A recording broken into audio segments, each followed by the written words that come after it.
Assalamualaikum warahmatullahi wabarakatuh. Perkenalkan, nama saya Sinta Ciklandari, NIM 1914080041, jurusan dari Tadris Fisika, kelas B, mata kuliah Metodologi Penelitian 1. Dosen saya Ibu Dr. Milia Sari, SPD MSI. Di sini saya akan review materi 5, yaitu komponen 3. Materi pertama yaitu pengertian dan pentingnya kajian pustaka. Pengertian kajian pustaka adalah kajian pustaka juga disebut studi pustaka, merupakan kegiatan yang diwajibkan dalam penelitian, khususnya penelitian akademik yang tujuan utamanya adalah mengembangkan aspek teoritis maupun aspek manfaat praktis. Pentingnya kajian pustaka yaitu untuk membangun konsep atau teori yang menjadi dasar studi dalam penelitian. Materi selanjutnya yaitu manfaat kajian teori atau kajian pustaka. Yang pertama, memberikan landasan utama pada tingkat awal yang akan mengarahkan peneliti melangkah lebih lanjut, lebih memfokuskan, lebih mempertajam persoalan yang hendak diteliti, serta model yang akan dikembangkan.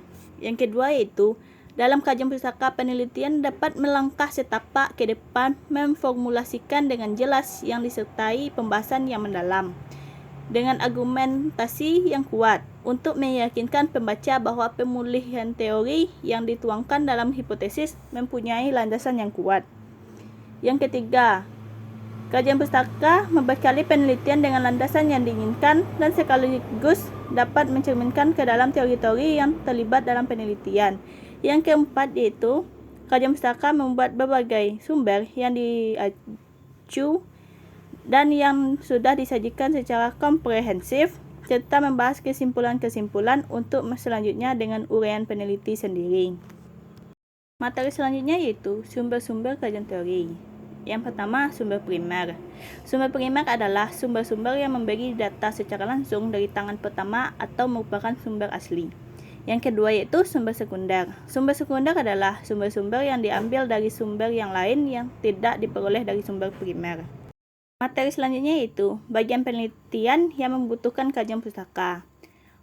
Objek penelitian atau pengumpulan data yang bersifat kepustakaan atau telaah yang dilaksanakan untuk memecahkan suatu masalah yang pada dasarnya tertumpu pada penilaian kritis dan mendalam terhadap bahan-bahan pustaka yang relevan. Materi selanjutnya yaitu cara-cara mengkaji bahan pustaka. Yang pertama, penetapan desain atau model penelitian. Yang kedua, pencarian data pokok atau data primer. Yang ketiga, pencarian pengetahuan konstekstual agar penelitian yang dilakukan tidak berada ruang hampa, tetapi terlihat kait-mengait dan faktor-faktor lainnya. Materi selanjutnya yaitu tahapan penyusun kajian teori atau kajian pustaka. Proses penyusunan tinjauan pustaka sendiri meliputi 6 tahapan yang penting diikuti secara urut, yakni dimulai dari penentuan topik, mencari literasi terkait, mengembangkan argumen, melakukan survei terhadap literatur terkait, mengkritis literatur tersebut, dan menulis tinjauannya. Materi selanjutnya yaitu variabel dan indikator penelitian. Yang pertama, variabel bebas. Indikatornya yaitu berupa penelitian eksperimen dan penelitian tindakan. Variabel bebas, peneliti perlu melandaskan teori yang kuat.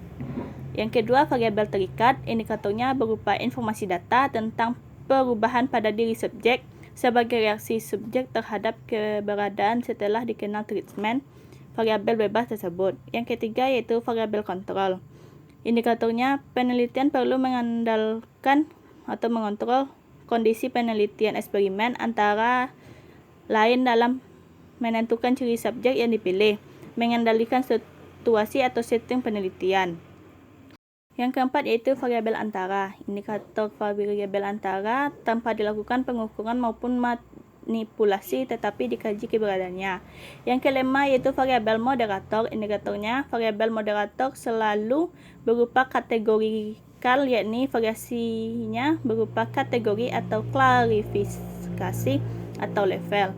Yang keenam, kovariabel. Indikatornya sama dengan variabel moderator tetapi tidak berupa kategori, melainkan berupa kondisi yang kontinu berkorelasi dengan variabel tergantung. Materi selanjutnya yaitu cara-cara menyusun kerangka berpikir. Yang pertama, dilihat dari teori-teori, konsep-konsep, dan generalisasi yang relevan untuk dijadikan landasan teoritis dalam penelitian. Teori-teori dan konsep-konsep tersebut berasal dari acuan umum, yaitu dari kepustakaan. Yang kedua, dilihat dari teori-teori, konsep-konsep, dan generalisasi tersebut, lakukan perincian analisis melalui penalaran deduktif. Sedangkan dari hasil-hasil penelitian yang terdahulu dilakukan pemaduan atau sintesis dan generalisasi melalui penalaran induktif. Materi selanjutnya yaitu penelitian relevan dan cara penulisannya. Penelitian yang relevan dengan penelitian dan pengembangan ini antara lain berupa tesis jurnal internasional dan laporan pertemuan. Cara penulisannya yaitu dari judul, latar belakang, perumusan masalah, ruang lingkup penelitian, tujuan penelitian, tinjauan pustaka, landasan teori, hipotesis, cara penelitian, dan jadwal penelitian. Materi selanjutnya yaitu menguraikan hipotesis dan contoh-contohnya pada berbagai jenis penelitian. Yang pertama, eksperimen. Hipotesisnya yaitu hambatan udara tidak terhitung pengaruhnya. Rendaman magnet dan koefisien rendaman magnet yang dihitung nilainya hanya pada magnet yang bergerak di dalam aluminium dan pipa kuningan. Contoh-contohnya itu sistem padam magnet yang bergerak naik vertikal ke atas di dalam pipa aluminium ataupun pipa kuningan. Yang kedua yaitu R&D.